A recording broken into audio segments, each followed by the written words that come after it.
పసుపు రైతుల దశాబ్దాల కళ నెరవేర్చిన నిజామాబాద్ ఎంపీ ధర్మపురి అరవింద్కు ఘన స్వాగతం పలికేందుకు జిల్లాలో రైతులు పార్టీ శ్రేణులు ఏర్పాట్లు చేస్తున్నారు.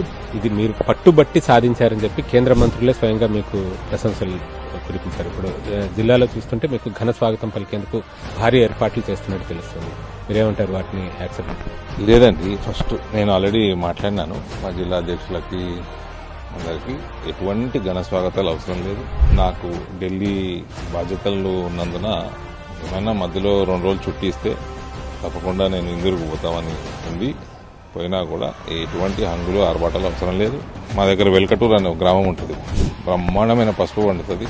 ఆ గ్రామానికి పోతే నాకు కూడా మనశ్శాంతిగా ఉంటుంది. బ్రహ్మాండం పచ్చని పొలాలు అంతా. అటువంటి గ్రామానికి పోయి కొందరు పసుపు రైతులు ముచ్చట పెట్టి వస్తాం. కానీ ఈ ఘన స్వాగతాలు, ఈ కార్లు, ఈ బైకుల ర్యాలీలు ఇవన్నీ వద్దండి. ఏం అవసరం లేదని చెప్పినాను ఆల్రెడీ. అంటే ఎందుకు సాధారణంగా ఎవరైనా పాలిటిక్స్ లో ఉన్న వాళ్ళు దాన్ని షో ఆఫ్ చేసుకోవడానికి చూస్తూ ఉంటారు. అంటే కొంచెం సాధించిన ఎక్కువ ప్రదర్శించే ప్రయత్నం చేస్తుంటారు కదా, ఎందుకు మీరు వద్దంటున్నారు? రాష్ట్ర ప్రభుత్వంలో రాష్ట్ర మంత్రి ఏమో మేము లేఖ రాయడంతో పసుపు బోర్డు వచ్చింది అని ఆయన క్రెడిట్ క్లెయిమ్ చేసుకునే ప్రయత్నం చేస్తున్నారు. సో ఇవన్నీ ఎలా ఇచ్చింది మోడీ గారు. మోడీ గారికి ధన్యవాద సభ పెట్టే ఆలోచన చేస్తాం మేము. సమయం చీఫ్ గెస్ట్ గారు ఎవరు వస్తారు వాళ్ళ సమయం తీసుకుని అది చేస్తాం. ధన్యవాద సభ తప్పకుండా పెడతాం.